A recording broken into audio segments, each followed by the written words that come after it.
हम स्ट्रक्चर में जो मेमोरी एलोकेट डेफिनेशन के टाइम पे यानी कि डिफाइनिंग के टाइम पे नहीं करते थे, हम डिक्लेरेशन के टाइम पे करते थे। अब जो मेमोरी एलोकेशन का फंडा है वो इसमें समझ में आ जाएगा ठीक से स्ट्रक्चर वर्सेस यूनियन में। तो एक हमारे पास ये वाला हमने स्ट्रक्चर डिफाइन कर रखा है जिसका नेम आइटम है, और उसके अंदर जो स्ट्रक्चर मेंबर है वो इंट एक्स वाई जेड है। और सिमिलरली हमने यूनियन भी डिफ़ाइन कर रखा है। तो यूनियन का नेम हमने भी यहाँ पे आइटम रखा है और यहाँ पर हमने X Y Z members define कर रखे हैं। और अब हम क्या करेंगे, इसको डिक्लेयर करेंगे। यहाँ पे तो हमने डिफ़ाइन किया था, हम यहाँ पे इसको डिक्लेयर करेंगे। तो स्ट्रक्ट आइटम I1, आइटम यहाँ पर as a data type work कर रहा है और E1 यहाँ पर as a variable name work कर रहा है। तो E1 हमने यहाँ पर दे दिया है पूरे स्ट्रक्चर को मेमोरी। उसके अंदर हमारे पास मेंबर थे इंट, फ्लोट, कैर। हमारा इंट यहाँ पर 2 बाइट्स ले रहा है, फ्लोट हम लोगों का 4 बाइट ले रहा है और यहाँ पर हम लोगों का कैरेक्टर 1 बाइट ले रहा है। तो टोटल हमारा साइज़ कितना हो जाएगा, 7 बाइट हो जाएगा। और लेकिन मगर यूनियन में ऐसा नहीं होगा। यूनियन में अगर हम यहाँ पर डिफ़ाइन कर रहे हैं आइटम डेटा टाइप का नेम I1 वेरिएबल नेम हमने यहाँ पे मतलब उसका नेम है, तो यहाँ पर जो साइज़ मिलेगा वो मिलेगा यूनियन में जो सबसे बड़ा इनमें से किसके पास है, किसके पास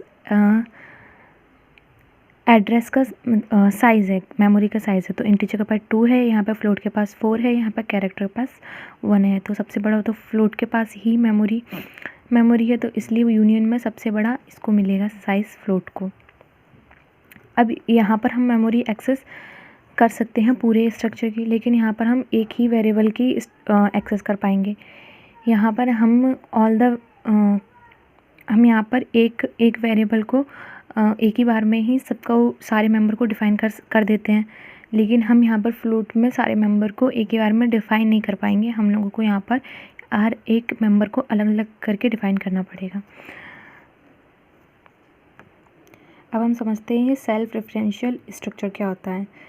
एक स्ट्रक्चर जो अपने ही स्ट्रक्चर को रेफरेंस करे उसको हम कहते हैं सेल्फ रेफरेंशियल स्ट्रक्चर। हमने यहाँ पर डिफ़ाइन कर रखा है कि स्ट्रक्चर जिसको हमने आइटम नेम दे रखा है स्ट्रक्चर को, और यहाँ पर हमारा एक मेंबर है इंट और एक हमने यहाँ पर एक स्ट्रक्चर टाइप का पॉइंटर दे रखा है।